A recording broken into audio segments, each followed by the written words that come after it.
Welcome to The Source, where we combine the headlines with in-depth conversations with the newsmakers themselves. I'm Pinky Webb. Today on the program, more funds are needed to help government deal with the global pandemic. Do we have enough money? And how much will the government need to get back on its feet after the COVID-19 crisis? Finance Secretary Sonny Dominguez joins us in the program. The chief implementer for COVID-19 responds now saying selective quarantine is possible as the government ramps up its testing capacities and open up more quarantine facilities. And a story of hope. Experts say the elderly are the most vulnerable to the virus, but a 95-year-old man shares an Easter story of survival from the disease.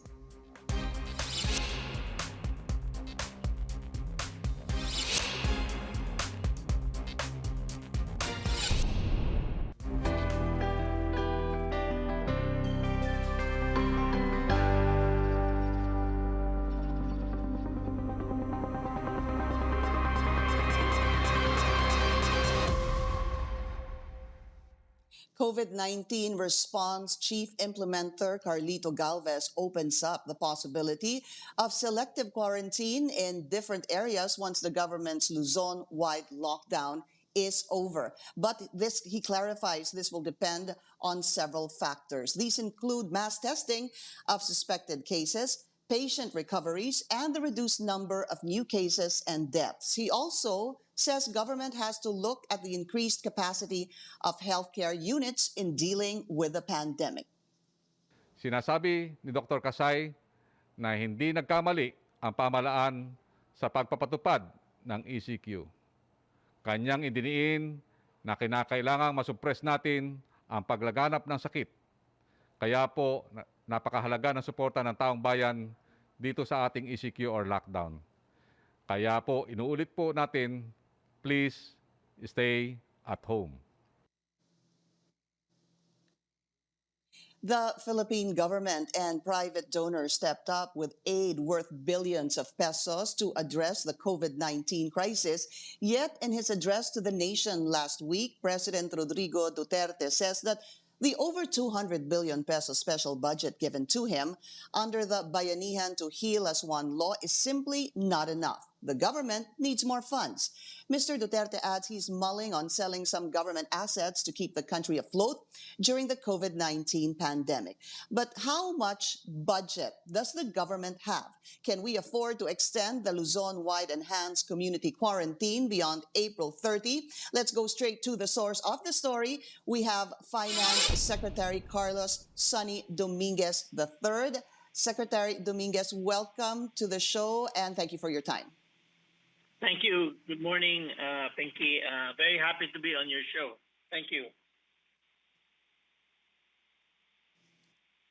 Likewise, sir. In a late night address to the nation last week, the president said, sir, that the 270 billion pesos earmarked to help the low-income families was not enough. He said government needs more funds, and he told you this, Secretary, magnakaw ka, manghiram ka, wala akong pakialam, produce mo yung pera. My first question, Secretary, is how much available funds does government have right now? Right now, the government has sufficient funds to implement the program as the president announced it and as provided in the Bayanihan We Heal as One law. I think what the president was referring to was the need in the future for additional funds to restart the economy. And definitely we in the Department of Finance, together with the other economic managers, are working very hard to make sure that not only do we have sufficient funds for this contagion now, but we will have sufficient funds to for our bounce back plan when this COVID-19 contagion is over. When you talk about sufficient funds now, Secretary, how much are you talking about? At the moment, the plan, as announced, was 275 billion pesos. We have already released the first 100 billion for the first month, and for the coming month, there will be another release of the balance of the funds, and this will cover essentially our initial goal of assisting the millions of people who are the most vulnerable in the economy, as well as the employees of very small businesses.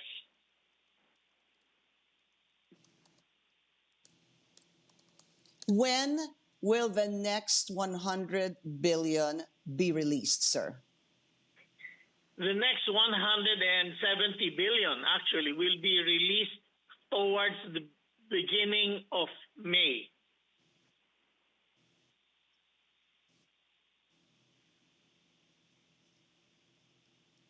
I want to clarify that, Secretary, because from everything that I've read, when we talk about the 275 billion, it talks about, but please correct me if I'm wrong, sir, 200 billion worth of cash aid, and the 75 would go for other projects and other departments, such as the DOH. Is that correct, sir?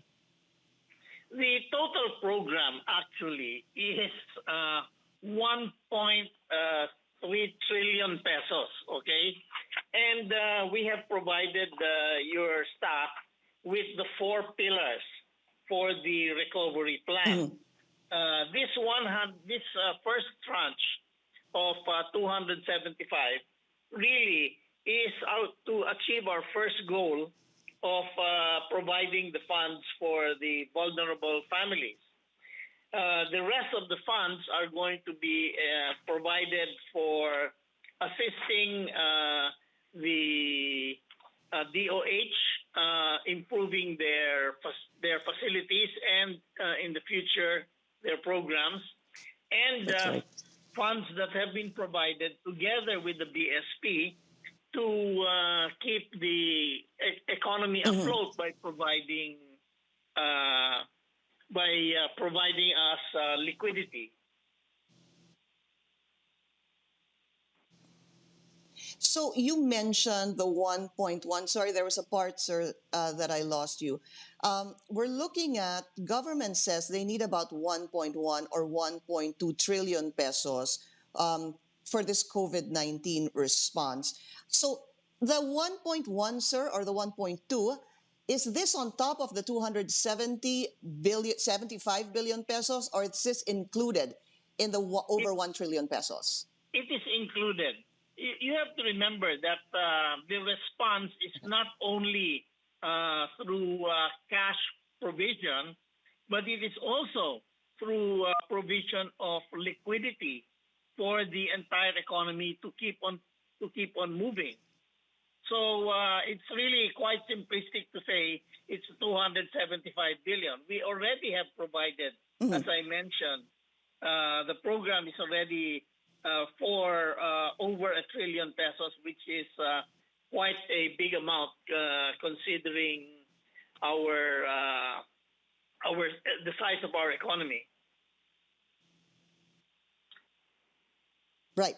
You know, sir, when we talk about this over 1 trillion pesos to combat this COVID-19, there's been a lot of numbers being thrown around, and it becomes quite confusing. Although I do know during an interview of yours, you said that out of this over 1 trillion, about 2/3 will actually go to the economy, and about 1/3 will go to the vulnerable sector. So let me start with the 2/3, sir, that will go to the economy. That's about $23 billion. $23 billion equals over 1 trillion pesos. $16 billion will fund the economy, sir. Two things about this. How much money is available right now for the economy? And number two, exactly what programs are you eyeing for this $16 billion, Secretary? You know, we have tried to clear this up by presenting that chart that I'm sure your staff has. And as you know, yes. it it is what we call our four-pillar socio-economic program. It's about 1.2 trillion pesos, or between 5 and 6% of GDP. Now, the first part of that item is how much are we providing for the most vulnerable sectors of our society. And it's quite clear there that the amount is quite significant and includes the 200 billion pesos that we just talked about. Right. So the next part is another about $600 million, which we are providing the healthcare sector. And the third part is the provision for the liquidity of the economy. By the way, when we say liquidity of for the economy, that affects everybody. That's not simply for one sector or another. So again, the chart should be quite clear there.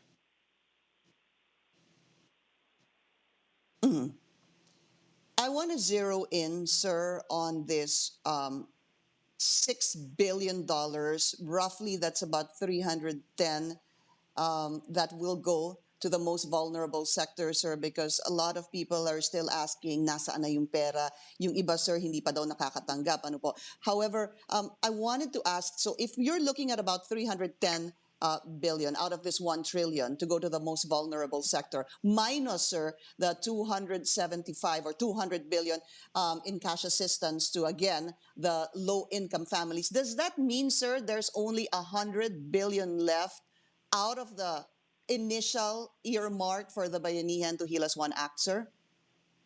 Well, the original plan was to provide between 5,000 and 8,000 pesos to 18 million families.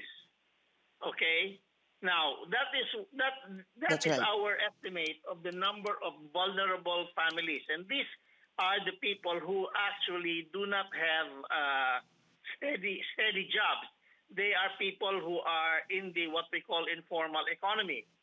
So the total amount allocated for that, as I said, is 205 billion pesos. So that one will be provided in two tranches, okay? One in April, which has already been begun. The DSWD has already begun distributing it, and the next tranche will be in May. We are also providing anywhere between 35 and 50 billion pesos to support the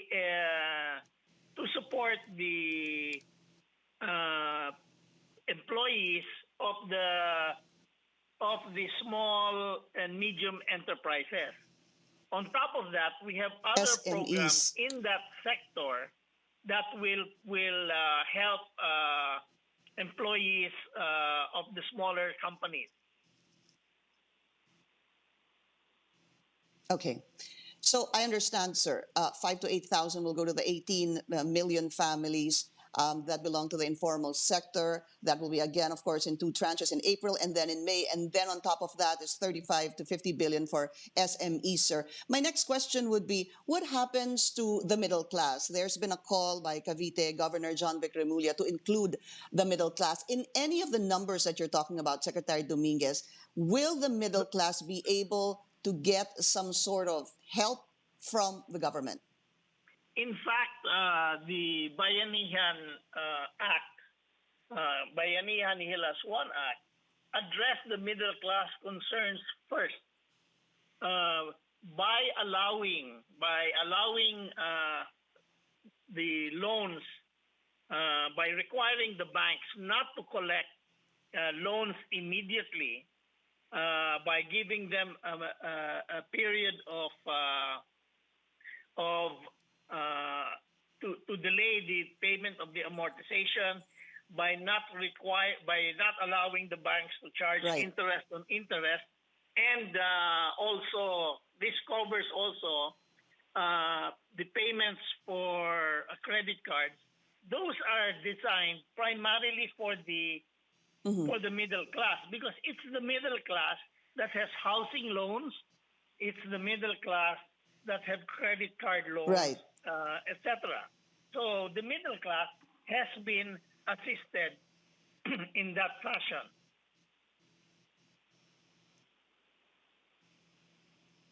Will the middle class, Secretary, be assisted in terms of financial assistance? Will they be given money?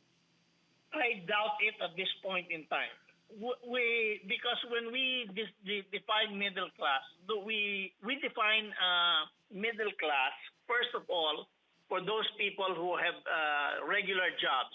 Those people who are working for the MSMEs definitely will receive a cash support, and we believe that they will be around 3.5 million people involved there, and the total cost will be between 35 and 51 billion pesos. So that part of the middle class, yes, they will receive support. We'll be taking a short break. Our conversation with Finance Secretary Sonny Dominguez will continue after the break. And later, can the government survive yet another extension of the Luzon-wide enhanced community quarantine? You're watching The Source on CNN Philippines.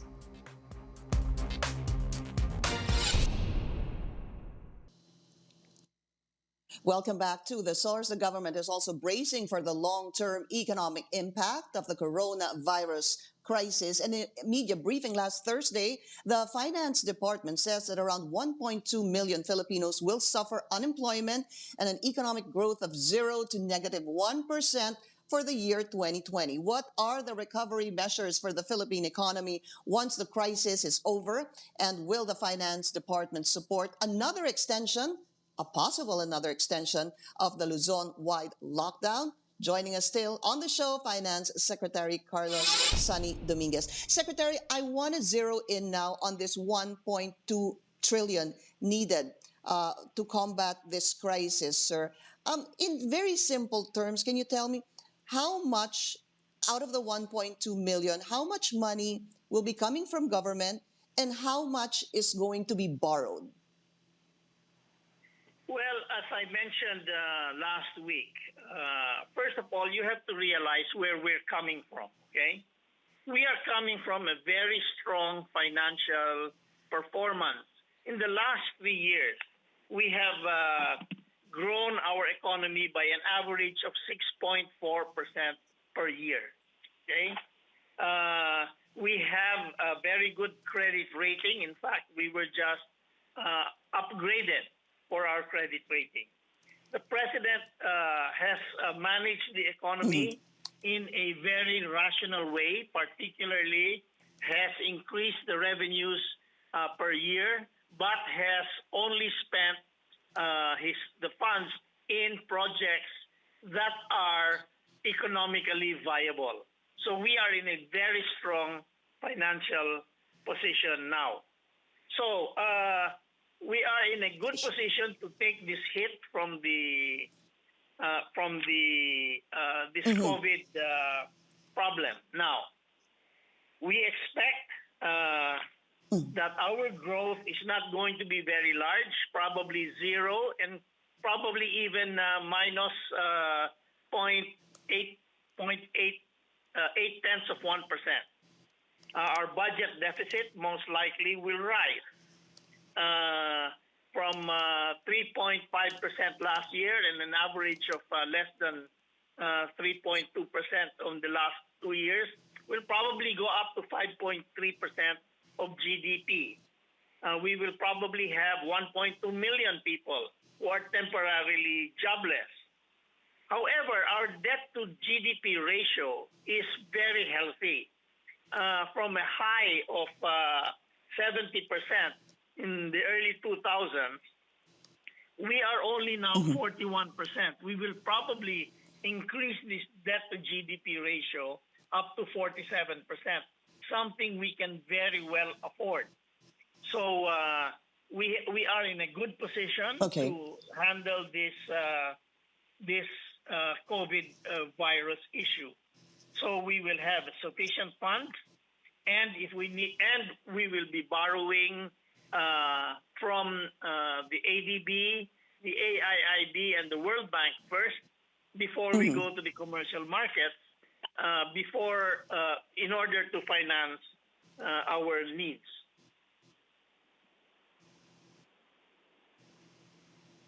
How much do you think will we end up borrowing, sir? As I said, the total amount of borrowing will probably, from these sources, will probably be around 5.7 billion US dollars. 5.7 billion US dollars. All right. There's still so much to talk about, Secretary. You mentioned the World Bank, AIIB, and ADB. Last Friday, Secretary, the World Bank rather approved a $500 million policy loan to actually help boost the country's capacity to respond and recover from the crisis. Sir, do you have any idea when we will get this money, and where would you actually use this money? We will get it in a couple of weeks. And again, it will be used to support our budget, which is part of which is going to be our budget for supporting the program of defeating this virus. Sir, there are so many issues that also need to be put forward, such as OFW remittances. I can imagine will be at an all-time low. In fact, today there's a group asking that banks forego of the remittance payments to be able to send money here. Another, of course, is the BIR extending the payment of taxes, which is a big source of funds for government. In essence, Secretary, how do you address this possible gap in the kind of funds that we were supposed to be expecting? Again, as I said, we will close the gap by our borrowing. All right. Okay. The economy needs to be talked about, sir. And again, out of that over 1 trillion, about 2/3 will go to the economy. Sir, what would possibly be first? I mean, in layman's terms, to be able to pump prime the economy with money at hand and money that's going to be borrowed. Where should government first focus? I beg your pardon? To pump prime the economy, sir, 2/3 of the over 1 trillion pesos that we need will have to go to the economy. Which sectors or where should government first focus in terms of pump priming the economy? Oh, definitely in our Build program. We have not downgraded our Build. That is going to be the fuel that will fuel our bounce back.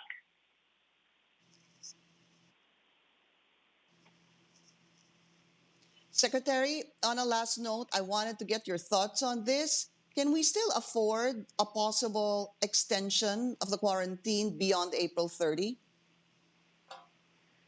We have actually planned until the end of May for financing. Okay, I'm not saying that we will extend it beyond April 30, but our plan has been really to fund our requirements to beat this COVID from April and May. And that's why the second tranche will be of the assistance to the most vulnerable parts of our society will be done in May.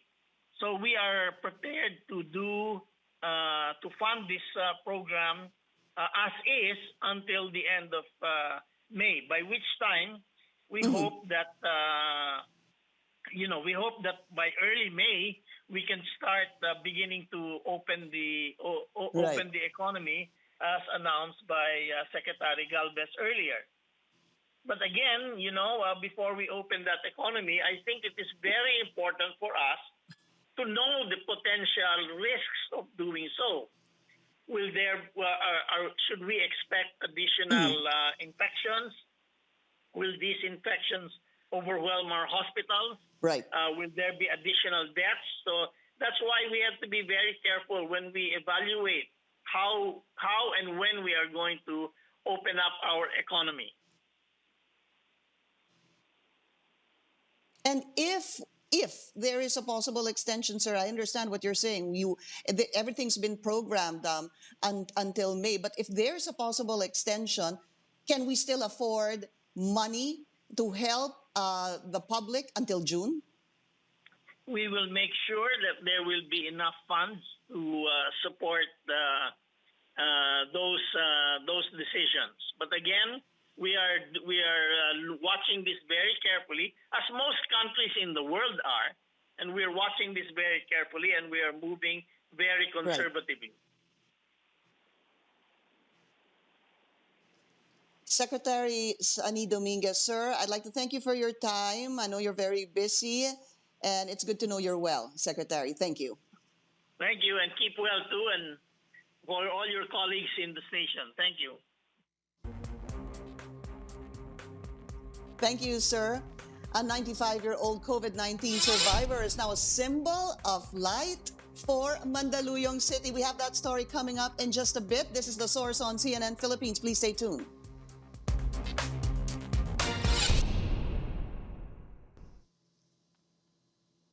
A story of hope amid the health crisis. Take a look at these photos of a 95-year-old COVID-19 survivor. Crescencio Jr. was discharged from the Mandaluyong Medical Center yesterday. That's Easter Sunday. COVID-19 has been hitting hard on the elderly, but Jr. managed to defy the odds. Mandaluyong Mayor Menchi Avalo shared the photos on Facebook. She says Lolo Crescencio is a symbol of light amid the darkness of illness. She also thanks all the medical frontliners who continue to tend to the residents of Mandaluyong battling COVID-19. Thank you for joining us here on The Source. I'm Pinky Webb. You're watching CNN Philippines.